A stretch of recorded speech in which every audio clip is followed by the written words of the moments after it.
Hello friends, आप सबका आपके अपने चैनल गोविंद मैथ लेक्चर्स में एक बार फिर से स्वागत है। तो प्रिय विद्यार्थियों, आज की इस क्लास में हम कक्षा 10 विज्ञान विषय के अध्याय 4 कार्बन एवं उसके यौगिक के अभ्यास प्रश्न उत्तर की बात करेंगे। बच्चों, अध्याय 4 की संपूर्ण व्याख्या हमने बहुत अच्छे से पढ़ ली है। उसकी लिंक वीडियो के डिस्क्रिप्शन में दी हुई है, वहां जाकर बच्चों आप उन क्लासेस को आराम से देख सकते हैं। तो बच्चों, अभ्यास प्रश्न उत्तर की इस क्लास में हम पहले पाठ के भीतर दिए गए प्रश्न और उसके बाद बच्चों हम अभ्यास के समस्त प्रश्नों को सॉल्व करेंगे। तो बच्चों, चलिए क्लास शुरू करते हैं। बच्चों, सबसे पहले हम बात कर रहे हैं पाठ के भीतर दिए गए अभ्यास प्रश्नों की। जो आपके चैप्टर के बीच में प्रश्न दिए गए हैं, सबसे पहले उन प्रश्नों को सॉल्व करते हैं। देखो बच्चों, सबसे पहले पेज संख्या 68 पर प्रश्न दिया गया है कि CO2 सूत्र वाले कार्बन डाइऑक्साइड की इलेक्ट्रॉन बिंदु संरचना क्या होगी। CO2 सूत्र वाले कार्बन डाइऑक्साइड की इलेक्ट्रॉन बिंदु संरचना क्या होगी। बच्चों, हमें CO2 की इलेक्ट्रॉन बिंदु संरचना को क्या करना है बच्चों, बताना है। तो बच्चों, अगर हम बात करें CO2 की, तो बच्चों यहां पर एक कार्बन है। कार्बन का परमाणु क्रमांक कितना होता है बच्चों, 6। कितना होता है, 6। यानी इसका इलेक्ट्रॉनिक विन्यास कितना होगा, 2 और 4। वही बात करें ऑक्सीजन की, तो ऑक्सीजन का परमाणु क्रमांक कितना है, 8। यानी इसका इलेक्ट्रॉनिक विन्यास कितना होगा, 2 और 6। वही बात यहां पर लिखी हुई है। कार्बन का इलेक्ट्रॉनिक विन्यास K कोष में 2 इलेक्ट्रॉन और L कोष में 4 इलेक्ट्रॉन। उसी तरह बच्चों ऑक्सीजन, जिसका परमाणु क्रमांक 8 है, K कोष में 2 इलेक्ट्रॉन और L कोष के अंदर 6 इलेक्ट्रॉन। मतलब बच्चों, कार्बन को अपना बाहरी कोष पूरा करने के लिए कितने इलेक्ट्रॉन की जरूरत है, 4 इलेक्ट्रॉन की। वही बात करें ऑक्सीजन को, तो ऑक्सीजन को अपना अष्टक पूरा करने के लिए कितने इलेक्ट्रॉन की जरूरत है, 2 इलेक्ट्रॉन की। तो बच्चों, जो कार्बन है वो कार्बन ऑक्सीजन के साथ क्या करता है, 2-2 इलेक्ट्रॉनों की साझेदारी करता है। तो बच्चों देखो, ये कार्बन है, कार्बन के बाहरी कोष में 2 ये इलेक्ट्रॉन कार्बन के हैं और 2 ये इलेक्ट्रॉन कार्बन के हैं। तो कार्बन के बाहरी कोष में कितने हो गए, 4 इलेक्ट्रॉन। ठीक है बच्चों। उसी तरह ऑक्सीजन के बाहरी कोष में कितने इलेक्ट्रॉन है, टोटल 6। तो बच्चों उसमें से 2 ये हो गए, तो 4 ये और 2 ये 6। इसी तरह 4 ये और 2 ये 6। तो जो एक कार्बन परमाणु है वो ऑक्सीजन के दोनों परमाणुओं के साथ क्या करता है बच्चों, 2-2 इलेक्ट्रॉन की साझेदारी करता है। मतलब एक जो कार्बन परमाणु है वो प्रत्येक ऑक्सीजन के साथ द्विआबंध बनाता है 2 इलेक्ट्रॉनों की साझेदारी करके। तो इसी तरह कार्बन की 4 संयोजकता पूरी हो जाती है और ऑक्सीजन की भी आपकी 2 संयोजकता पूरी हो जाती है। तो एक कार्बन परमाणु ऑक्सीजन के 2 परमाणुओं के साथ 2-2 इलेक्ट्रॉन की क्या करता है, साझेदारी करता है। और इस तरह किसका निर्माण होता है बच्चों, CO2 का निर्माण होता है। आगे बढ़ते हैं बच्चों, प्रश्न संख्या 2। सल्फर, जिसका परमाणु क्रमांक कितना है बच्चों, 16। सल्फर का परमाणु क्रमांक कितना है, 16 के 8 परमाणुओं से बने सल्फर के अणु की इलेक्ट्रॉन बिंदु संरचना क्या होगी। ठीक है। संकेत, सल्फर के 8 परमाणु एक अंगूठी के रूप में आपस में जुड़े होते हैं। बच्चों, सल्फर का परमाणु क्रमांक कितना है, 16। ठीक है। तो इसकी संरचना कैसी होगी, तो बच्चों देखो परमाणु क्रमांक 16 है, तो इसका इलेक्ट्रॉनिक जो विन्यास है वो कितना होगा बच्चों, इलेक्ट्रॉनिक विन्यास होगा बच्चों 2, 8 और कितना होगा बच्चों, 2, 8 और 6। कितना होगा, 2, 8 और 6। यानी इसके जो बाहरी कोष है उस बाहरी कोष में कितने इलेक्ट्रॉन की कमी है बच्चों, 2 इलेक्ट्रॉन की कमी है। कितने इलेक्ट्रॉन की, 2 इलेक्ट्रॉन की। यानी सल्फर की जो बच्चों संयोजकता है, सल्फर की संयोजकता वो कितनी है बच्चों, सल्फर की संयोजकता है 2। कितनी है बच्चों, 2 है। तो बच्चों सल्फर क्या करता है, सल्फर के जो बाहरी कोष है उस बाहरी कोष के अंदर बच्चों कितने इलेक्ट्रॉन है, टोटल 6 इलेक्ट्रॉन है। कितने इलेक्ट्रॉन है, टोटल 6 इलेक्ट्रॉन। तथा एक एक इलेक्ट्रॉन की क्या करता है, साझेदारी करता है। देखो बच्चों, जैसे यहाँ पर तीनों चित्र दिए गए हैं, मैं आपको दूसरे वाले से समझाता हूं। देखो बच्चों, ये सल्फर है। ठीक है। सल्फर के बाहरी कोष में कितने इलेक्ट्रॉन है, देखो 1 बच्चों, 2, 3 और बच्चों 4। ठीक है। फिर ये 5 और बच्चों ये 6। ये 6 सल्फर के बाहरी कोष में है। अब बच्चों एक इलेक्ट्रॉन की साझेदारी इसने इस सल्फर के साथ कर दी और एक इलेक्ट्रॉन की साझेदारी इसने इस सल्फर के साथ कर दी। तो 6 और 2 कितने हो गए बच्चों, 8। ठीक है। 6 और 2 कितने हो गए बच्चों, 6 और 2 8 इलेक्ट्रॉन हो गए। यानी इस तरह सल्फर की जो बाहरी कोष है, जो अष्टक है, वो क्या हो गया, पूर्ण हो गया। मतलब एक सल्फर परमाणु दो अन्य सल्फर परमाणुओं के साथ क्या करता है बच्चों, एक एक इलेक्ट्रॉन की साझेदारी करता है। कितने इलेक्ट्रॉन की, एक एक इलेक्ट्रॉन की साझेदारी करता है। तो 6 पहले से इसके पास थे, एक इलेक्ट्रॉन की साझेदारी इसने यहां से कर दी और एक इलेक्ट्रॉन की साझेदारी इसने बच्चों यहां से कर दी। तो 6 और 2 कितने हो गए, 8 हो गए। इसी तरह बच्चों सल्फर के जो 8 परमाणु हैं, वो 8 परमाणु एक रिंग के रूप में जुड़कर क्या करते हैं बच्चों, S8 का निर्माण करते हैं। किसका निर्माण करते हैं, S8 का निर्माण करते हैं। तो आपको इतना याद रखना है कि सल्फर का परमाणु क्रमांक 16 है, तो इसका इलेक्ट्रॉनिक विन्यास कितना होगा, 2, 8 और 6, यानी बाहरी कोश में कितने इलेक्ट्रॉन है, 6 इलेक्ट्रॉन। अतः इसकी संयोजकता कितनी होगी, 2 होगी।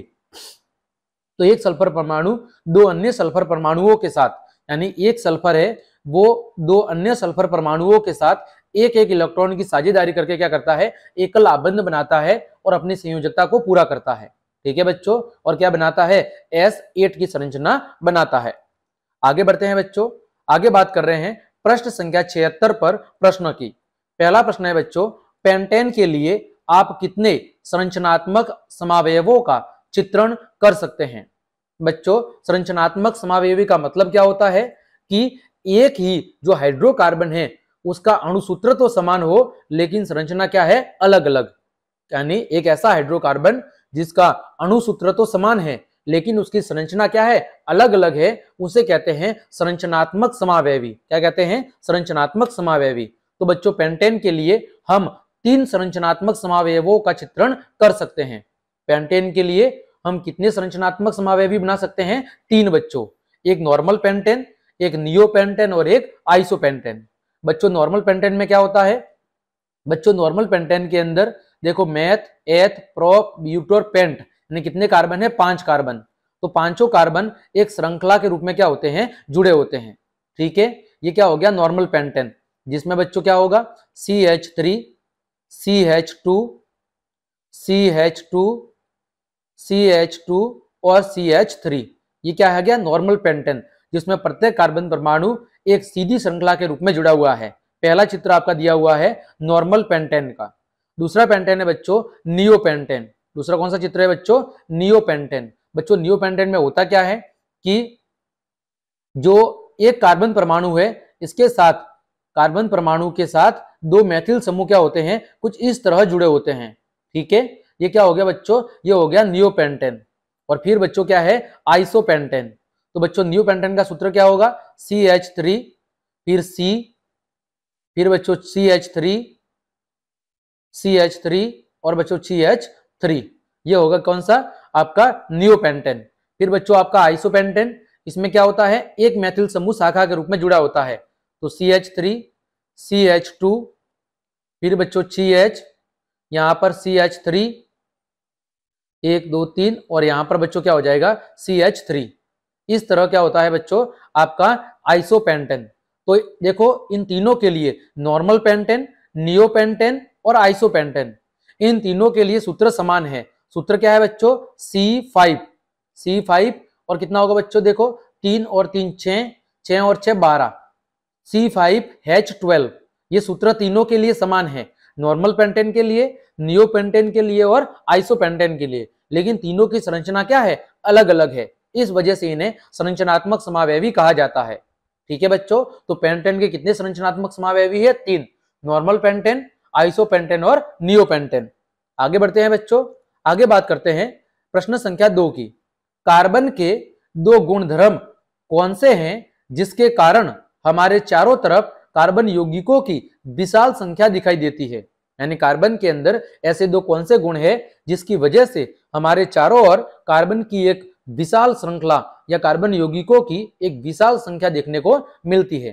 तो बच्चों कार्बन के 2 मुख्य गुणधर्म है, कितने गुणधर्म है, 2 मुख्य गुणधर्म है जिसकी वजह से हमारे चारों ओर लाखों करोड़ों की संख्या में कार्बन यौगिक दिखाई देते हैं।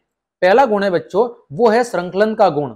कार्बन का पहला गुण है श्रृंखलन का गुण, मतलब कार्बन में कार्बन के दूसरे परमाणुओं के साथ आबंध बनाने की क्या होती है, क्षमता होती है। एक कार्बन परमाणु में दूसरे कार्बन परमाणु के साथ आबंध बनाने की क्षमता होती है, जिससे बड़ी संख्या में क्या होते हैं, अणु बनते हैं। और इसी गुण के कारण कार्बन सीधी श्रृंखला के रूप में, शाखा श्रृंखला के रूप में यानी शाखित श्रृंखला के रूप में या फिर वलय श्रृंखला के द्वारा बड़ी संख्या में क्या करते हैं, यौगिकों का निर्माण करते हैं। यानी एक कार्बन दूसरे कार्बन परमाणु के साथ या तो सीधी श्रृंखला के रूप में जुड़कर, या फिर शाखाओं के रूप में जुड़कर, या फिर वलय श्रृंखला के रूप में जुड़कर लाखों करोड़ों यौगिकों का क्या करता है, निर्माण करता है। दूसरी विशेषता है कार्बन की, वो है कार्बन की सतु संयोजकता। यानी कार्बन की संयोजकता कितनी है बच्चों, 4। यानी इसमें 4 अन्य कार्बन परमाणु या कुछ अन्य एक संयोजक तत्वों के परमाणुओं के साथ आबंधन की क्या होती है, समता होती है। यानी कार्बन की संयोजकता 4 है, तो या तो ये 4 अन्य कार्बन परमाणुओं के साथ या फिर अन्य परमाणुओं के साथ क्या करता है, संयोजकता को पूरा करता है। यानी संयोजक इलेक्ट्रॉनों की मदद से क्या करता है, आबंध बनाता है।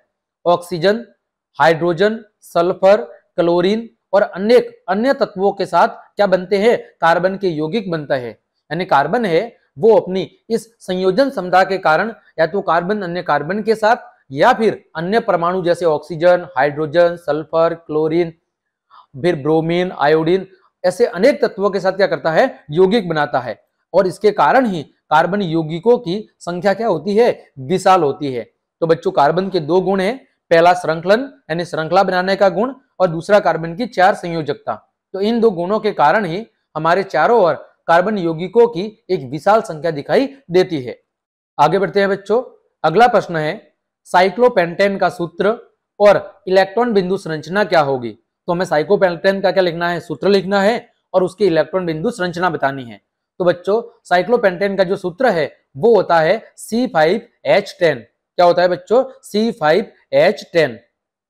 तो बच्चों यहां पर देखो साइक्लोपेंटेन की क्या दी हुई है बच्चों, एक संरचना आपके सामने दी गई है। क्या दी गई है बच्चों, एक संरचना आपके सामने दी गई है। तो देखो बच्चों साइक्लोपेंटेन में होता क्या है, यहां पर देखो बच्चों कार्बन, प्रत्येक कार्बन परमाणु के साथ कितने हाइड्रोजन जुड़े हुए हैं बच्चों, 2 हाइड्रोजन जुड़े हुए हैं। कितने हाइड्रोजन जुड़े हुए हैं, 2 हाइड्रोजन। तो देखो बच्चों संरचना कैसे पूर्ण होगी, तो यहां पर देखो जो कार्बन कितने हैं, पहले तो कार्बन कितने हैं बच्चों, 5। तो 1 2 3 4 और 5 कार्बन, ठीक है। अब बच्चों देखो कार्बन के बाहरी कोश में कितने इलेक्ट्रॉन है, 4 इलेक्ट्रॉन। तो ये क्या करेगा बच्चों, 2 तो हाइड्रोजन के साथ संयोजकता करेगा और 2 अन्य कार्बन परमाणुओं के साथ करेगा। क्या करेगा बच्चों, 2 तो हाइड्रोजन परमाणुओं के साथ करेगा और 2 किसके साथ करेगा बच्चों, 2 अन्य कार्बन परमाणुओं के साथ में करेगा। तो इस तरह इस कार्बन की संयोजकता पूरी होगी। ठीक बच्चों, इसी तरह इस कार्बन की, तो ये कार्बन भी क्या करेगा, 2 तो हाइड्रोजन के साथ संयोजकता पूरी करेगा और 2 किसके साथ करेगा, कार्बन परमाणुओं के साथ में। और इस तरह एक क्या करता है, एक वलयनुमा संरचना बनाता है। क्या करता है बच्चों, एक वलयनुमा संरचना का क्या करता है, निर्माण करता है। बच्चों अगर आप संरचना को देखोगे तो ऐसे बना सकते हो CH2, ठीक है, फिर बच्चों CH2, फिर इधर CH2, फिर बच्चों इधर CH2 और फिर बच्चों इधर CH2 और ये इस तरह जुड़ जाएगा। तो एक कार्बन परमाणु 2 संयोजकता हाइड्रोजन से और 2 संयोजकता एकल एकल आबंध बना के कार्बन के साथ पूरी करता है और इस तरह 5 कार्बन एक वलयनुमा संरचना का निर्माण करते हैं। अतः इसे क्या कहा जाता है बच्चों, साइक्लोपेंटेन कहा जाता है। आगे बढ़ते हैं बच्चों, अगला प्रश्न है निम्न यौगिकों की संरचनाएं चित्रित कीजिए। आपके सामने कुछ यौगिक दिए गए हैं, इनकी संरचना बनानी है। पहला है बच्चों एथेनोइक अम्ल। तो बच्चों एथेनोइक अम्ल का सूत्र क्या होता है, CH3COOH। क्या होता है बच्चों, CH3COOH। तो इसकी संरचना कैसे होगी बच्चों, एक कार्बन के साथ 3 हाइड्रोजन परमाणु और एक आपका कार्बोऑक्सिलिक प्रकार्यात्मक समूह यानी COOH, जिसमें एक कार्बन ऑक्सीजन के साथ द्विआबंध द्वारा और एक आपका OH समूह जुड़ा हुआ होगा। यानी बच्चों एक CH3 समूह के साथ कौन सा समूह जुड़ा होगा, कार्बोऑक्सिलिक समूह। तो बच्चों इसका सूत्र क्या हो जाएगा, CH3COOH और संरचना कुछ इस तरह होगी। आगे बच्चों दूसरा है ब्रोमोपेंटेन। कौन सा बच्चों, ब्रोमोपेंटेन, यानी पेंटेन के साथ क्या जुड़ा हुआ है, ब्रोमीन। तो बच्चों सूत्र क्या होगा, C5H11Br। क्या होगा, C5H11 और Br। तो बच्चों ये इसकी संरचना दी गई है। संरचना बच्चों कैसे बनेगी, CH3 एक कार्बन के साथ 3 हाइड्रोजन और एक संयोजकता कार्बन के साथ, तो CH3 CH2 CH2 फिर बच्चों CH2 और CH और साथ में बच्चों क्या जुड़ा होगा, आपका ब्रोमीन जुड़ा हुआ। ठीक है, तो यानी 5 कार्बन है, उसके साथ 11 हाइड्रोजन और उसके साथ क्या जुड़ा हुआ है, Br यानी ब्रोमीन कार्यात्मक समूह जुड़ा हुआ है। आगे बात करते हैं बच्चों, तीसरा है ब्यूटेनॉन। क्या है बच्चों, ब्यूटेनॉन। तो बच्चों ब्यूटेनॉन का सूत्र क्या है, C2H5COCH3। बच्चों देखो नॉन लगा हुआ है, नॉन का मतलब कौन सा समूह होता है बच्चों, कीटोन समूह। तो इस तरह आपको संरचना बना देनी है। कैसे बनाओगे, CH3 CH2 फिर बच्चों CO और फिर बच्चों CH3, ये बन जाएगा आपका ब्यूटेनॉन।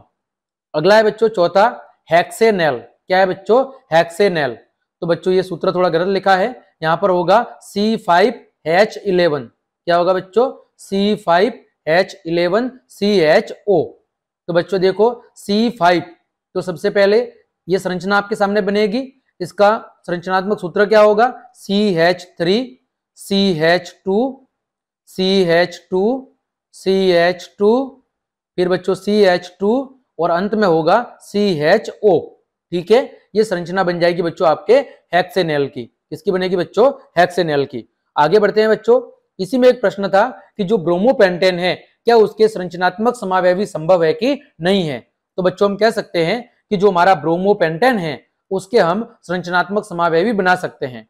बच्चों कौन कौन से, उसमें बच्चों पहला है, इसके अंदर है बच्चों आपका एक ब्रोमोपेंटेन। पहला कौन सा है बच्चों, एक ब्रोमोपेंटेन। मतलब क्या हुआ बच्चों कि एक नंबर कार्बन के साथ क्या जुड़ा हुआ है, ब्रोमीन जुड़ा हुआ है। तो ये हो गया एक ब्रोमोपेंटेन। दूसरा बच्चों क्या है, दूसरा है बच्चों दो ब्रोमोपेंटेन, यानी दूसरे नंबर पे क्या जुड़ा हुआ है, ब्रोमीन जुड़ा हुआ है। तीसरा क्या है बच्चों, तीसरा है बच्चों 3 ब्रोमोपेंटेन। ठीक है, तो बच्चों तीनों के लिए सूत्र क्या है, बराबर है। तीनों के लिए सूत्र क्या होगा बच्चों, ब्रोमोपेंटेन के लिए सूत्र क्या होगा, देखो गिन लो आप। सी कितनी बार होंगे, सी होंगे आपके 5 बार। ठीक है, मैथ एथ प्रोप ब्यूट और पेंट। तो पेंट के लिए कार्बन की संख्या कितनी होगी, 5। फिर बच्चों हाइड्रोजन कितने होंगे, तो बच्चों हाइड्रोजन हो जाएंगे आपके, देखो 3 और 2 5, 2 7, 2 9 और 2 11, यानी C5H11 और आपका Br। तो बच्चों इन तीनों के लिए आणविक सूत्र तो समान है लेकिन संरचना कैसी है, अलग अलग है। अतः इन्हें हम क्या कहेंगे बच्चों, संरचनात्मक समावयवी कहेंगे।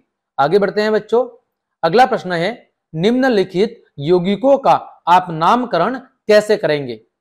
तो बच्चों देखो पहले के अंदर कितने कार्बन है बच्चों, कार्बन की संख्या 2 है। ठीक है बच्चों, कार्बन की संख्या 2 है, मतलब ये क्या होगा, मैथ एथ यानी एथेन, और एथेन के साथ बच्चों क्या जुड़ा हुआ है, ब्रोमो समूह। तो बच्चों इसका नाम क्या होगा, ब्रोमो एथेन। क्या होगा बच्चों, ब्रोमो एथेन। अगला बच्चों क्या है, अगला है बच्चों CH2O। क्या है बच्चों, CH2O। बच्चों कौन सा समूह जुड़ा हुआ है, यहां पर देखो CHO समूह जुड़ा हुआ है और कार्बन की संख्या कितनी है बच्चों, 1। तो मैथेन प्लस अल, तो क्या हो जाएगा बच्चों, मैथेनल। कौन सा समूह जुड़ा हुआ है, एल्डिहाइड समूह। ठीक है, तो बच्चों यहां पर क्या होगा, मैथेन प्लस अल, यानी बच्चों क्या हो जाएगा, मैथेनल। अगला है बच्चों, यहां पर कौन सा समूह जुड़ा हुआ है, देखो बच्चों कार्बन और कार्बन के बीच में त्रिआबंध है, यानी कौन सा सदस्य है ये बच्चों एल्काइन श्रेणी का सदस्य है। बच्चों कार्बन कितने हैं, 1 2 3 4 5 6 कार्बन है, यानी हेक्सेन, हेक्सेन प्लस आइन, तो बच्चों क्या हो जाएगा, ये हेक्साइन। ठीक है बच्चों 6 कार्बन है तो क्या हो जाएगा, हेक्सेन। और हेक्सेन के साथ यहां पर कार्बन और कार्बन के बीच में क्या है, त्रिआबंध है, तो बच्चों अनुलग्न क्या लगेगा, आइन। तो हेक्सेन प्लस आइन क्या हो जाएगा बच्चों, हेक्साइन। क्या हो जाएगा, हेक्साइड। आगे बढ़ते हैं, आगे बात कर रहे हैं पृष्ठ संख्या 79 पर दिए गए प्रश्न की। बच्चों पहला प्रश्न है एथेनॉल से एथेनोइक अम्ल में परिवर्तन को ऑक्सीकरण अभिक्रिया क्यों कहते हैं। बच्चों जब एथेनॉल C2H5OH एथेनॉल से क्या बनता है, एथेनोइक अम्ल, तो फिर उस परिवर्तन को हम ऑक्सीकरण अभिक्रिया क्यों कहते हैं। तो बच्चों देखिए इसका कारण क्या है कि चूंकि जो सारीय पोटेशियम परमैग्नेट है, यानी सारीय KMnO4 अथवा अम्लीय पोटेशियम डाइक्रोमेट यानी K2Cr2O7 एथेनॉल को क्या करते हैं, एथेनोइक अम्ल में ऑक्सीकृत करते हैं। क्या करते हैं, एथेनॉल को एथेनोइक अम्ल में क्या करते हैं, ऑक्सीकृत। अर्थात ये एथेनॉल जो कि प्रारंभिक पदार्थ है उसमें क्या करते हैं, ऑक्सीजन को जोड़ देते हैं। इस वजह से इस अभिक्रिया को क्या कहते हैं, ऑक्सीकरण अभिक्रिया कहते हैं। यानी एथेनॉल की अभिक्रिया जब क्षारीय केमेनोफोर या फिर अम्लीय K2Cr2O7 की उपस्थिति में कराई जाती है तो बच्चों एथेनॉल के साथ क्या होता है, बच्चों एथेनॉल के साथ ऑक्सीजन का योग होता है। क्या होता है बच्चों, ऑक्सीजन का योग होता है और क्या बनता है, एथेनोइक अम्ल बनता है। तो बच्चों यहां पर ऑक्सीजन का योग होने की वजह से इस अभिक्रिया को कहते हैं ऑक्सीकरण अभिक्रिया। और आपके जो क्षारीय KMnO4 है और जो अम्लीय K2Cr2O7 है ये बच्चों क्या कहलाते हैं, ऑक्सीकारक। क्योंकि ये काम क्या करते हैं बच्चों, ये ऑक्सीजन का योग कराने का काम करते हैं, अतः इन्हें ऑक्सीकारक कहते हैं और इस अभिक्रिया को कहते हैं आपके ऑक्सीकरण अभिक्रिया। आगे बच्चों अगला प्रश्न है, ऑक्सीजन तथा एथाइन के मिश्रण का दहन वेल्डिंग के लिए किया जाता है। ऑक्सीजन और एथाइन के मिश्रण का दहन वेल्डिंग के लिए किया जाता है। क्या आप बता सकते हैं कि एथाइन तथा वायु के मिश्रण का उपयोग क्यों नहीं किया जाता? क्या बोल रहा है कि वेल्डिंग के लिए ऑक्सीजन और एथाइन के मिश्रण का उपयोग किया जाता है, तो एथाइन और वायु के मिश्रण का उपयोग वेल्डिंग के लिए क्यों नहीं कर सकते? तो बच्चों हम जानते हैं कि वायु में जो ऑक्सीजन की मात्रा है वो केवल कितनी है बच्चों, 21%। अतः ऑक्सीजन की सीमित आपूर्ति के कारण एथाइन का क्या होता है, अपूर्ण दहन, यानी ऑक्सीजन की जो आपूर्ति है वो पर्याप्त मात्रा में नहीं है। इस वजह से जो एथाइन है, एथाइन का जो दहन है वो कैसा होता है, अपूर्ण होता है, अधूरा होता है, जिसके कारण कज्जली ज्वाला, कज्जली ज्वाला का मतलब है कि एकदम सफेद उजाला या सफेद या श्वेत ज्वाला प्राप्त नहीं होती है और हमें कम उष्मा क्या होती है, प्राप्त होती है। जबकि ऑक्सीजन मिश्रण के साथ पूर्ण दहन के कारण स्वच्छ नीली ज्वाला और क्या होगी, अधिक उष्मा निकलेगी, जो धातुओं को गलाकर वेल्डिंग करने के लिए आवश्यक उष्मा क्या करेगी, प्रदान करेगी। यानी जब हम बात करेंगे कि जब हम एथाइन के साथ वायु के मिश्रण का उपयोग करेंगे तो वायु में बहुत सारी गैसें होती है और वायु में केवल ऑक्सीजन कितनी है, 21%। इस वजह से जब ऑक्सीजन पर्याप्त मात्रा में नहीं मिल पाएगी तो एथाइन का जो दहन है वो पूर्ण रूप से नहीं हो पाएगा और जो हमारी उष्मा है वो भी पर्याप्त मात्रा में प्राप्त नहीं होगी।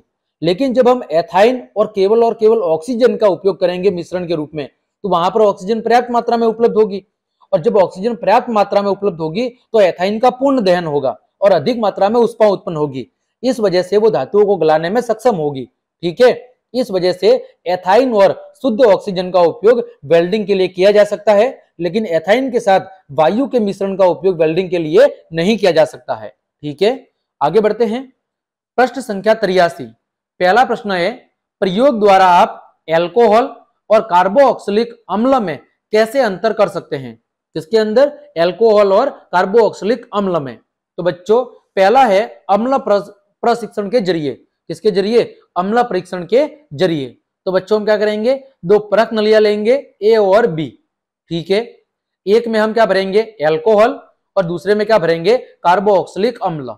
ठीक है, अब दोनों परख नलियों में एक स्पेचुला भरकर क्या मिलेंगे उसमें, या तो आपका NaHCO3 यानी सोडियम हाइड्रोजन कार्बोनेट या फिर सोडियम कार्बोनेट, यानी दोनों परख नलियों के अंदर या तो हम सोडियम हाइड्रोजन कार्बोनेट को डालेंगे या फिर बच्चों सोडियम कार्बोनेट को डालेंगे। तो जिस परख नली में तेज बुदबुदाहट के साथ CO2 गैस निकलेगी उसमें क्या होगा, अम्ल होगा। तो हमने कैसे पहचान की, हमने दो परख नली ली, एक में एल्कोहल भरा और दूसरे में क्या भरा, कार्बोक्सिलिक अम्ल। अब हमने दोनों परख नलियों में क्या डाला, आपका सोडियम कार्बोनेट या हम सोडियम हाइड्रोजन कार्बोनेट, दोनों में से कोई एक पदार्थ हमने लिया और दोनों परख नलियों के अंदर डाल दिया। तो जिस परख नली से तेज बुदबुदाहट के साथ CO2 गैस निकलेगी उसमें क्या होगा, अम्ल होगा। ये पहचान होगी। दूसरा परीक्षण क्या है बच्चों, दूसरा हम कैसे कर सकते हैं, दूसरा परीक्षण है एल्कोहल परीक्षण। कौन सा बच्चों, एल्कोहल टेस्ट। अब बच्चों क्या करेंगे, एक परख नली ए में हम 3 ml क्या लेंगे, एथेनॉल।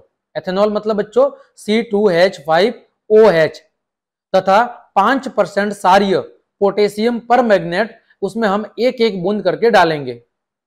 एथेनॉल के अंदर हम क्या करेंगे, सारीय पोटेशियम पर मैग्नेट का विलयन लेंगे और उसकी एक एक बूंद करके उसमें डालेंगे। जल उष्मक में गर्म करने पर पोटेशियम पर मैग्नेट का जो रंग है वो क्या हो जाएगा, गायब हो जाएगा। और जब हम इस परख नली को धीरे धीरे गर्म करेंगे तो हम देखेंगे कि पोटेशियम परमैंगनेट का जो रंग है वो क्या हो जाता है, गायब हो जाता है। परंतु यही क्रिया जब हम एथेनोइक अम्ल के साथ करेंगे तो वो रंग क्या होता है, अपरिवर्तित होता है। तो इस तरह हम एल्कोहल और अम्ल की पहचान कर सकते हैं कि जो एल्कोहल टेस्ट है उसमें जो एथेनॉल है वो पोटेशियम परमैंगनेट के रंग को गायब कर देगा, लेकिन जो आपका अम्ल होगा वो आपके पोटेशियम परमैंगनेट के रंग को परिवर्तित नहीं कर पाएगा। इस तरह हम ये चेक कर सकते हैं कि कौन एल्कोहल है और कौन आपका कार्बोक्सिलिक अम्ल है। ठीक है, आगे बढ़ते हैं। अगला प्रश्न है ऑक्सीकारक क्या है। तो बच्चों ऑक्सीकारक वे पदार्थ होते हैं जो ऑक्सीजन क्या करते हैं, प्रदान करते हैं, या हम कह सकते हैं कि हाइड्रोजन को हटाकर क्या करते हैं, उसे उपचित करने का काम करते हैं।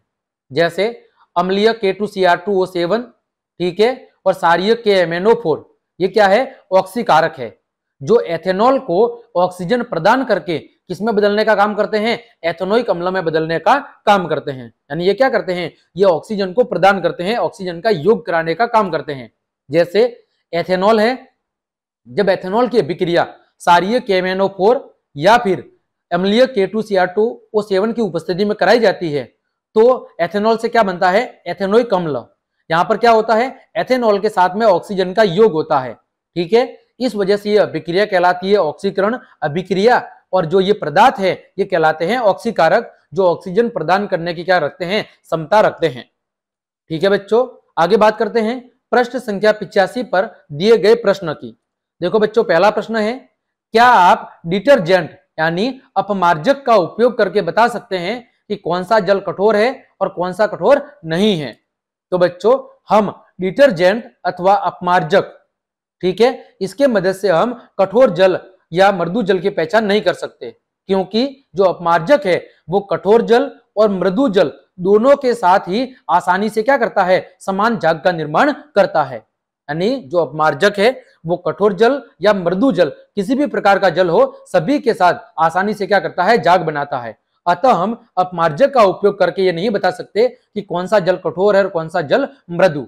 हम साबुन का उपयोग करके जरूर ये बता सकते हैं कि कौन सा जल कठोर है और कौन सा मृदु, क्योंकि जो साबुन है वो कठोर जल के साथ जाग नहीं बनाता लेकिन मृदु जल के साथ बनाता है। लेकिन जो अपमार्जक या डिटर्जेंट है वो सभी प्रकार का जो जल है उसके साथ जाग का निर्माण करता है। अतः हम अपमार्जक का उपयोग करके कठोर जल की पहचान नहीं बता सकते हैं। आगे बच्चों अगला प्रश्न है, लोग विभिन्न प्रकार से क्या धोते हैं, कपड़े धोते हैं। सामान्यतः साबुन लगाने के बाद लोग कपड़े को पत्थर पर क्या करते हैं, पटकते हैं, डंडे से पीटते हैं, ब्रश से रगड़ते हैं या वॉशिंग मशीन से कपड़े रगड़े जाते हैं। कपड़ा साफ करने के लिए उसे रगड़ने की आवश्यकता क्यों होती है, इसके पीछे कारण क्या है। तो बच्चों देखिए इसका उत्तर क्या होगा।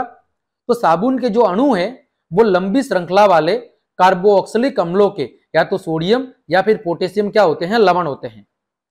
तो साबुन का जो एक अणु है उसके कितने भाग होते हैं, दो भाग। ठीक है, एक उसका आयनिक भाग और एक उसका होता है हाइड्रोकार्बन वाला भाग।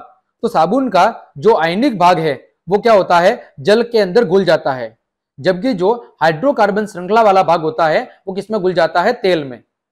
इस प्रकार साबुन के जो अणु हैं वो एक मिसेली संरचना का क्या करते हैं, निर्माण करते हैं।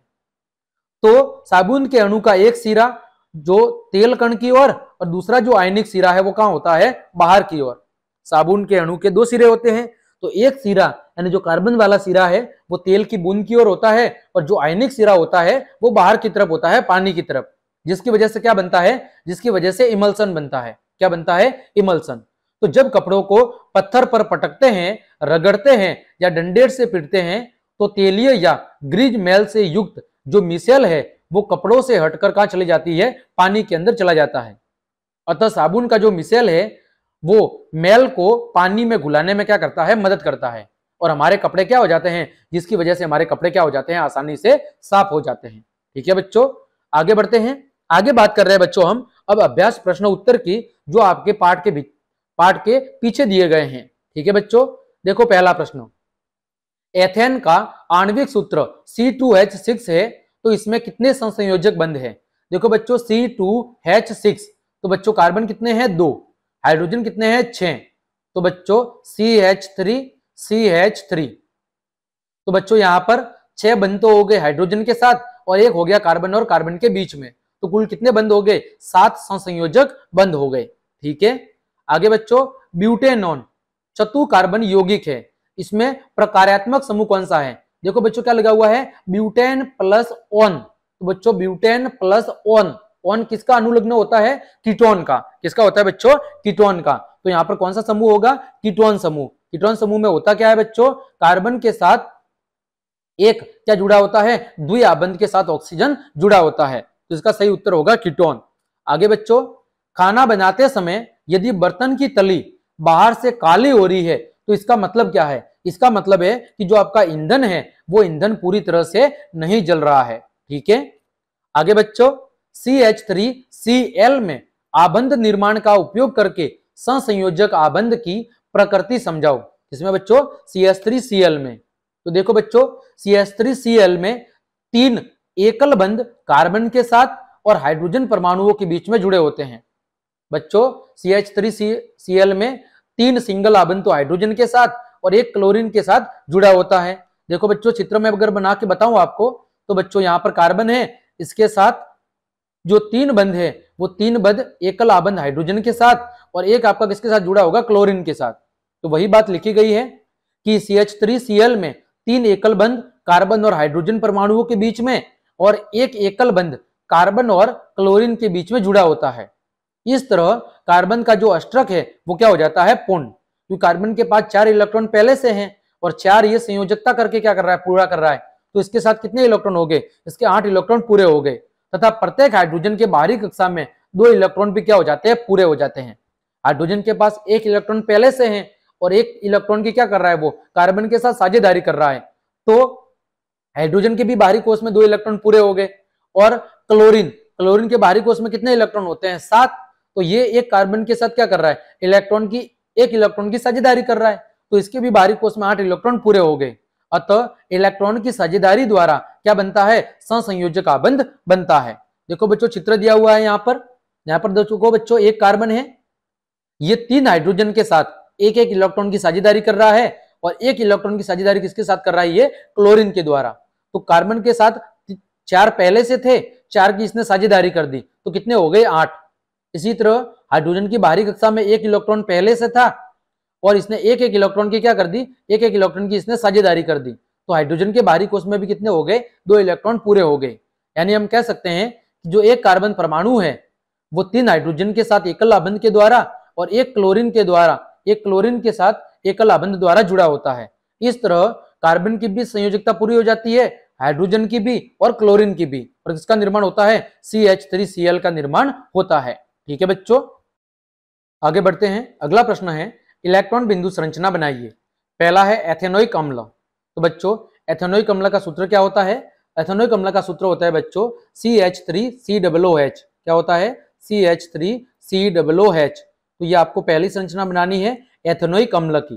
तो बच्चों इसमें क्या होगा? इसमें एक कार्बन के साथ 3 हाइड्रोजन परमाणु और यहाँ पर कार्बन कार्बन के बीच में सिंगल आबंध। फिर बच्चों यहाँ पर कौन सा समूह जुड़ा हुआ है? COOH समूह। कौन सा समूह बच्चों? COOH समूह यहाँ पर जुड़ा हुआ है।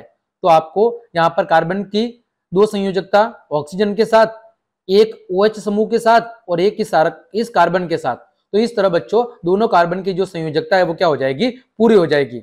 और आपको बच्चों इलेक्ट्रॉन के जरिए ये संयोजकता भी बतानी है। तो बच्चों देखो यहाँ पर ये कार्बन है, ये कार्बन ये है, 2 कार्बन है। तो बच्चों इस कार्बन के बाहरी कोष में कितने इलेक्ट्रॉन है? 4 इलेक्ट्रॉन। तो ये 3 हाइड्रोजन के साथ एक एक इलेक्ट्रॉन की साझेदारी करेगा और एक इस कार्बन के साथ, तो इसकी 4 संयोजकता पूरी हो गई। फिर बच्चों इस कार्बन के बाहरी कोष में 4 इलेक्ट्रॉन है, तो एक संयोजकता अपने OH समूह के साथ, एक ये इस कार्बन के साथ, तो 2 4 और 2 6। और बच्चों 2 इलेक्ट्रॉन की साझेदारी किसके साथ करेगा? ये करेगा ऑक्सीजन के साथ में। तो इस तरह इस कार्बन की भी 8 संयोजकता क्या हो जाएगी बच्चों? पूरी हो जाएगी। ठीक है, तो ये आपको इस तरह कुछ संरचना बना देनी है। दूसरा है बच्चों H2S, यानी बच्चों एक सल्फर 2 हाइड्रोजन परमाणुओं के साथ एक एक इलेक्ट्रॉन की क्या करता है? साझेदारी करता है और क्या बनाता है? H2S बनाता है। ठीक है, तीसरा है बच्चों प्रोपेनॉन। क्या है बच्चों? प्रोपेनॉन। तो सूत्र क्या है बच्चों? CH3CO और CH3। यानी बच्चों एक कार्बन, यहां पर पहला कार्बन 3 हाइड्रोजन के साथ में, दूसरा कार्बन बच्चों दो कार्बन के साथ में और दो ऑक्सीजन के साथ में संयोजकता पूरी करता है, और यहाँ पर एक कार्बन 3 हाइड्रोजन के साथ में और एक इस कार्बन के साथ मिलकर क्या करता है, अपनी संयोजकता पूरी करता है। तो बच्चों आपको इसकी इलेक्ट्रॉन बिंदु संरचना बतानी है, जिसमें एक कार्बन की संयोजकता 3 हाइड्रोजन के साथ और एक इस कार्बन के साथ। फिर बच्चों दूसरे वाले कार्बन की संयोजकता एक CH इस कार्बन के साथ और एक इस कार्बन के साथ, ठीक है, और दो संयोजकता ऑक्सीजन के साथ पूरी करके बतानी है। अगला है बच्चों चौथा है F2, ठीक है बच्चों। तो F2 में जो फ्लोरीन है वो दूसरे फ्लोरीन के साथ एक एक इलेक्ट्रॉन की क्या करता है, साझेदारी करता है और अपने बाहरी कोष को क्या करता है बच्चों, पूरा करता है, ठीक है। तो ये संरचना आपके सामने दी गई है, आपको इस तरह बनानी है, कुछ नहीं करना बच्चों, केवल आपको सूत्र याद रखना है कि एथेनोइक अम्ल का सूत्र क्या है, CH3COOH। दूसरा क्या था, दूसरा था बच्चों H2S। तीसरा है बच्चों प्रोपेनॉन, प्रोपेनॉन का CH3, फिर बच्चों COCH3 और चौथा है बच्चों F2, ठीक है। तो बच्चों आपको नाम याद रखने हैं, hydrogen, helium, lithium, beryllium, boron, carbon, ये 20-30 तक आपको याद रखने हैं। फिर आपको संयोजकता पता रखनी है। देखो जैसे फ्लोरीन है तो फ्लोरीन की संयोजकता कितनी होती है, 1, तो फ्लोरीन दूसरे फ्लोरीन के साथ एक एक इलेक्ट्रॉन की साझेदारी करेगा। यहाँ पर सल्फर की संयोजकता कितनी होती है, 1, तो ये सल्फर की संयोजकता बच्चों कितनी है, 2, तो ये एक एक हाइड्रोजन के साथ क्या करेगा, अपनी संयोजकता पूरी कर देगा। तो इस तरह आपको क्या करनी है, इलेक्ट्रॉन बिंदु संरचना बना के बतानी है। आगे बढ़ते हैं बच्चों, अगला प्रश्न है समजातीय श्रेणी क्या है, उदाहरण के साथ क्या करना है, आपको समझाता है। तो बच्चों समजातीय श्रेणी किसे कहते हैं, तो कार्बन यौगिकों की ऐसी श्रेणी जिसकी संरचना और रासायनिक गुणों में समानता हो तथा किन्हीं दो लगातार यौगिकों के बीच कितना अंतर हो, CH2 इकाई का अंतर हो और आणविक द्रव्यमान में कितना अंतर हो, 14 इकाई का अंतर हो, ऐसी श्रेणी को समजातीय श्रेणी कहा जाता है। कार्बन यौगिकों की ऐसी श्रेणी जिसकी संरचना और रासायनिक गुण कैसे हो, समान हो, लेकिन किन्हीं दो लगातार यौगिकों के बीच में CH2 इकाई का अंतर हो और आणविक द्रव्यमान में कितना अंतर हो, 14 इकाई का अंतर हो, उसे क्या कहते हैं, उसे कहते हैं समजातीय श्रेणी। अब बच्चों जो समजातीय श्रेणी है उसे एक खास सामान्य सूत्र के द्वारा क्या किया जाता है, व्यक्त किया जाता है। इसमें एक ही प्रकार के क्या होते हैं, प्रकारात्मक समूह जुड़े होते हैं, जैसे CH3OH, C2H5OH, C3H7OH, C4H9OH, सबके बीच में कितना अंतर है, CH2 समूह का अंतर है, और सबके साथ जो प्रकारात्मक समूह है वो कौन सा है, OH समूह जुड़ा हुआ है। और आणविक द्रव्यमान में सबके कितना अंतर है, सबके आणविक द्रव्यमान में 14 इकाई का अंतर है। बच्चों इनका सामान्य सूत्र क्या होगा, ऊपर जो हमने लिखा है इनका सामान्य सूत्र होगा CnH2n+1 और OH। अब इस OH की जगह दूसरा कोई भी प्रकारात्मक समूह भी हो सकता है, ठीक है बच्चों। तो ये थी आपकी समजातीय श्रेणी।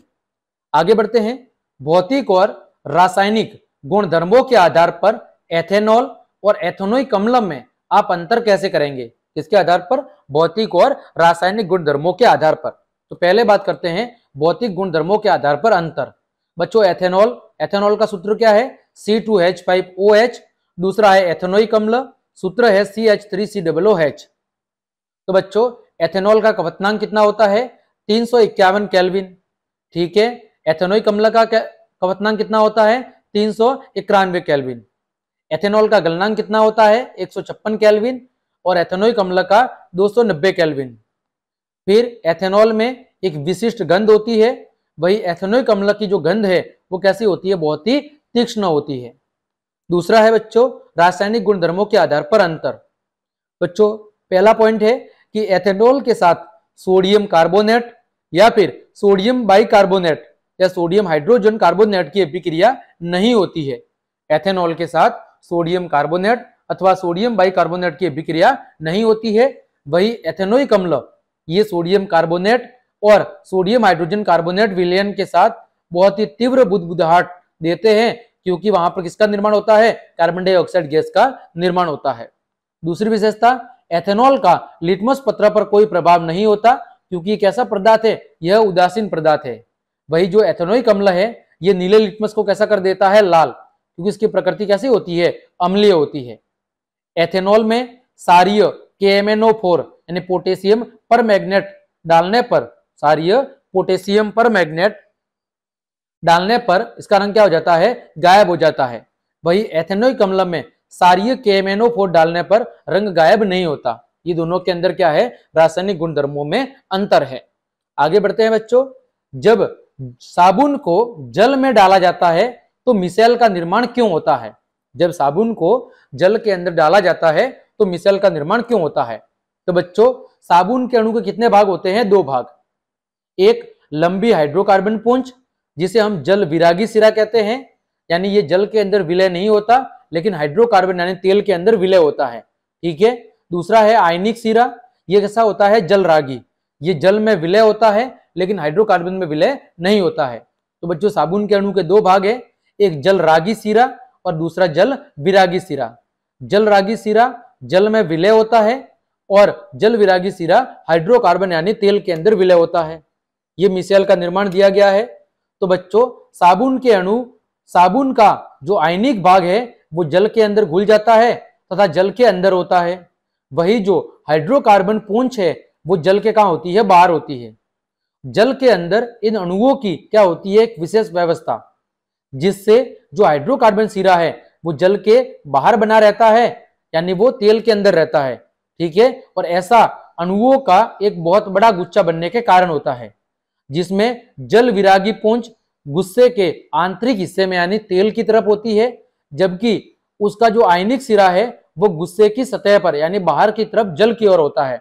और इस प्रकार की जो संरचना है उसी को हम क्या कहते हैं, मिसेल कहते हैं। जैसा आपके सामने दिख रहा है, ये बीच में तेल की बूंद है। ठीक है बच्चों। तो यहां पर जो आपका Na+ यानी जो जल रागी सिरा है ये बाहर जल की तरफ, और दूसरा जो अंदर वाला सिरा है जल विरागी, ये सिरा अंदर तेल की तरफ क्या होता है, उपस्थित होता है। तो जब एक तेल की बूंद के चारों तरफ इस प्रकार की व्यवस्था बन जाती है, जिसमें जल विरागी सिरा तेल की बूंद की तरफ और जल रागी सिरा बाहर की तरफ जल की तरफ होता है, तो इस प्रकार की संरचना को कहते हैं मिसेल। क्या कहते हैं बच्चों, मिसेल कहते हैं। चैप्टर की व्याख्या के दौरान हमने इन बातों को बहुत अच्छे से समझा है, तो यहां पर हम ज्यादा एक्सप्लेन नहीं करेंगे। आगे बढ़ते हैं। प्रश्न संख्या 9। कार्बन और उसके यौगिकों का उपयोग अधिकतर अनुप्रयोगों में ईंधन के रूप में क्यों किया जाता है? कार्बन और उसके यौगिकों का उपयोग ईंधन के रूप में क्यों किया जाता है? तो बच्चों, कार्बन और उसके यौगिकों के दहन पर, कार्बन और उसके यौगिकों का जब हम दहन करते हैं, जलाते हैं, तो बहुत अधिक मात्रा में क्या होती है, ऊष्मा प्राप्त होती है। और उत्पन्न ऊष्मा को हम नियंत्रित ढंग से क्या कर सकते हैं, उपयोग में भी ला सकते हैं। इसीलिए ज्यादातर जो अनुप्रयोग होते हैं, जो प्रयोगशाला के अंदर प्रैक्टिकल्स होते हैं, उनके लिए कार्बन या उसके यौगिकों को ईंधन के रूप में क्या किया जाता है, उपयोग में लाया जाता है। ठीक है बच्चों। आगे बढ़ते हैं। कठोर जल को साबुन से उपचारित करने पर झाग के निर्माण को समझाओ। जब कठोर जल के अंदर साबुन का उपयोग किया जाता है तो उससे बनने वाले झाग की जो प्रक्रिया है उसको समझाना है। तो बच्चों, कठोर जल में क्या होता है, कैल्शियम और मैग्नीशियम के सल्फेट अथवा क्लोराइड के क्या होते हैं, घुलनशील लवण होते हैं। कठोर जल के अंदर या तो कैल्शियम या मैग्नीशियम के सल्फेट लवण, ठीक है, या फिर कैल्शियम और मैग्नीशियम के क्या होते हैं, क्लोराइड लवण होते हैं। ठीक है। सल्फेट अथवा क्लोराइड के घुलनशील लवण होते हैं, जो साबुन से अभिक्रिया करके क्या करते हैं, अघुलनशील पदार्थ स्कम बनाते हैं। कठोर जल के अंदर कैल्शियम या मैग्नीशियम के क्या होते हैं, सल्फेट या तो लवण होते हैं या फिर क्लोराइड के घुलनशील लवण होते हैं। तो जब साबुन इनके साथ अभिक्रिया करता है तो क्या बनाता है, अघुलनशील पदार्थ बनाता है, जिसे हम स्कम कहते हैं।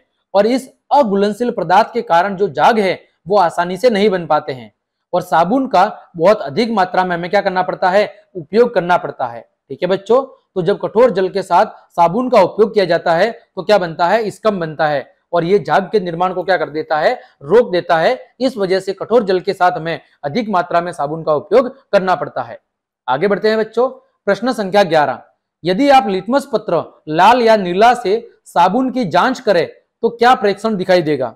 तो बच्चों, हम जानते हैं कि साबुन की प्रकृति कैसी होती है, सारीय, और सारीय प्रकृति होने के कारण यह लाल लिटमस को कैसा कर देगा बच्चों, नीला कर देगा। अगला प्रश्न संख्या 12। हाइड्रोजनीकरण क्या है और इसका औद्योगिक अनुप्रयोग क्या है?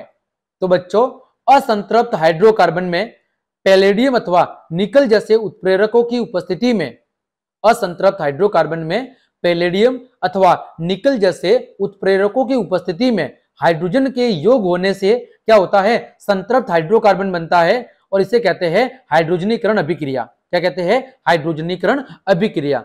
यानी जो असंतृप्त हाइड्रोकार्बन है जिसे हम एल्किन या एल्काइन श्रेणी के सदस्य कहते हैं, जब उन्हें निकेल अथवा पैलेडियम उत्प्रेरक की उपस्थिति में किसके साथ अभिक्रिया कराई जाती है, हाइड्रोजन के साथ, तो उनके साथ हाइड्रोजन का योग होता है और क्या बनते हैं, संतृप्त हाइड्रोकार्बन। इस वजह से इस अभिक्रिया को कहते हैं हाइड्रोजनीकरण, क्योंकि यहाँ पर क्या होता है, हाइड्रोजन का योग होता है। और इसका औद्योगिक अनुप्रयोग यानी कल कारखानों अथवा फैक्ट्रियों में इसका जो उपयोग है वो वनस्पति तेलों के हाइड्रोजनीकरण से वनस्पति घी का क्या करता है, निर्माण किया जाता है। यानी इस अभिक्रिया का उपयोग करके वनस्पति तेलों से वनस्पति घी का निर्माण किया जाता है, जिसकी अभिक्रिया यहाँ पर दी गई है। वनस्पति तेल का मतलब है मूंगफली का तेल, जो क्या होता है, एक असंतृप्त हाइड्रोकार्बन होता है।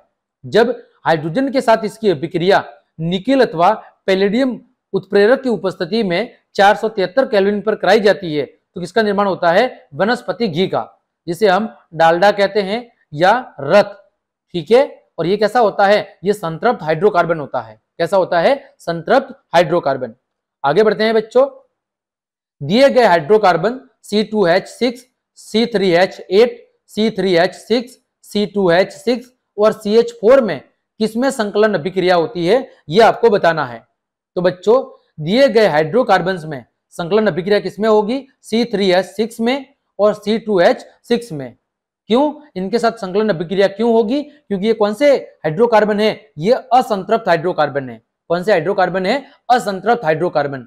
तो जो संकलन अभिक्रिया है उसमें क्या होता है, उसमें बच्चों हाइड्रोजन का या फिर क्लोरीन, ब्रोमीन या आयोडीन का क्या होता है, योग होता है। तो जो असंतृप्त हाइड्रोकार्बन है उसके साथ ही अन्य हाइड्रोजन या फिर क्लोरीन, ब्रोमीन, आयोडीन का योग हो सकता है। जो पहले से संतृप्त है, जिनकी संयोजकता पहले से संतुष्ट है, उनके साथ किसी भी प्रकार के हाइड्रोकार्बन का या अन्य हैलोजन समूह का योग नहीं हो सकता है। ठीक है बच्चों, यहां पर देखो उदाहरण दिया हुआ है C3H6 और C2H2। तो बच्चों C3H6 में क्या है, कार्बन और कार्बन के बीच में द्विआबंध है। ठीक है, यानी ये कैसे हैं, असंतृप्त हाइड्रोकार्बन है, तो इनके साथ हाइड्रोजन का या अन्य परमाणुओं का योग हो सकता है। फिर दूसरा है कार्बन और कार्बन के बीच में त्रिआबंध, यानी कि एल्काइन श्रेणी का सदस्य है, तो ये भी कैसा है, असंतृप्त। तो इसके साथ अन्य हाइड्रोजन का या फिर क्लोरीन, ब्रोमीन, आयोडीन या अन्य समूह का योग हो सकता है। ठीक है बच्चों, आगे बढ़ते हैं।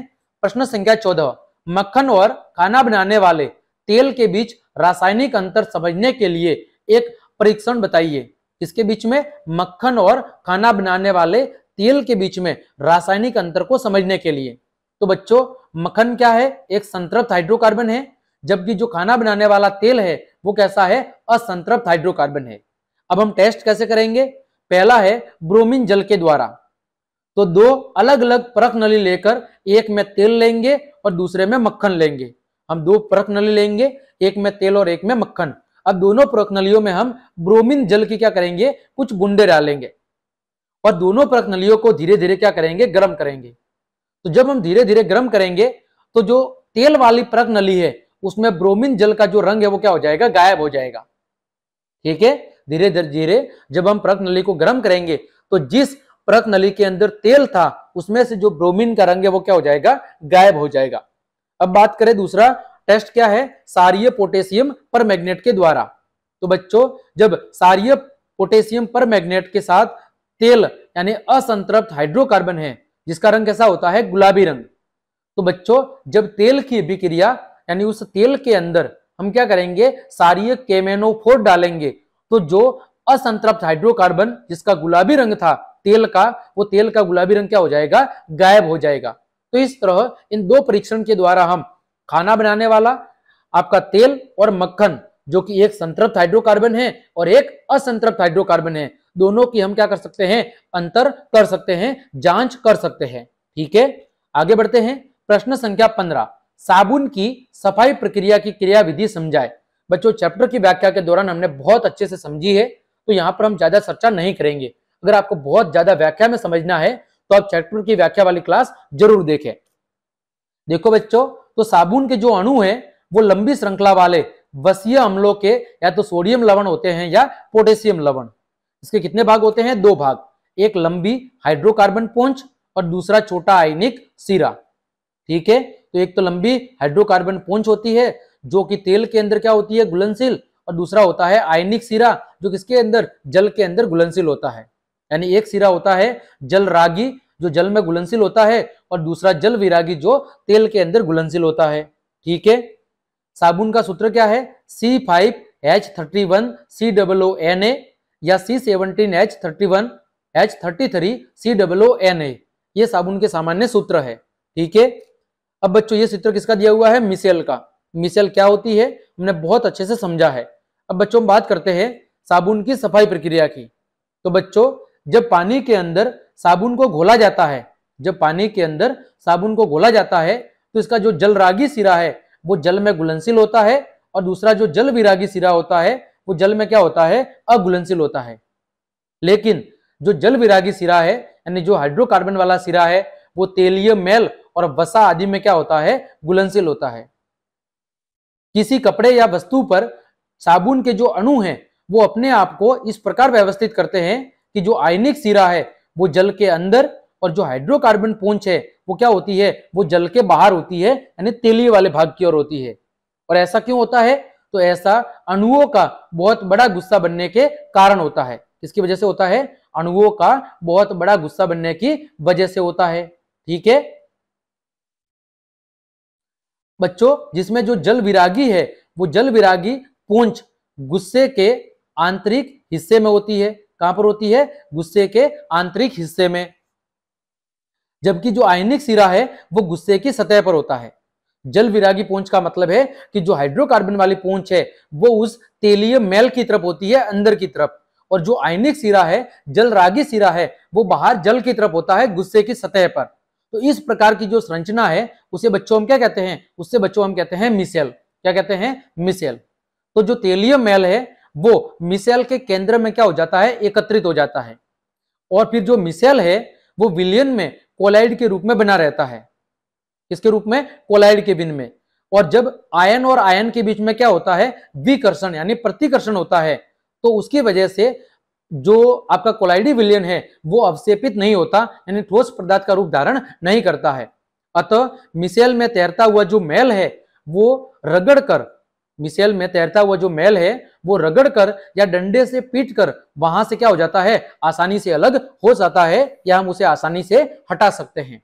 ठीक है बच्चों, ये पास में चित्र भी दिए हुए हैं जिनकी व्याख्या हमने चैप्टर की व्याख्या के दौरान बहुत अच्छे से की है। तो इस प्रकार बच्चों हमने आपके अध्याय 4 के अभ्यास के समस्त प्रश्नों के उत्तर बहुत अच्छे से जान लिए हैं। उम्मीद करता हूं सभी प्रश्नों के उत्तर आपको अच्छे समझ में आए होंगे। तो क्लास देखने के लिए आप सभी का धन्यवाद। यदि आपको मेरी क्लास और मेहनत पसंद आई है तो बच्चों लाइक, कमेंट, शेयर और सब्सक्राइब जरूर करें। आज के लिए इतना ही। जय हिंद, जय भारत।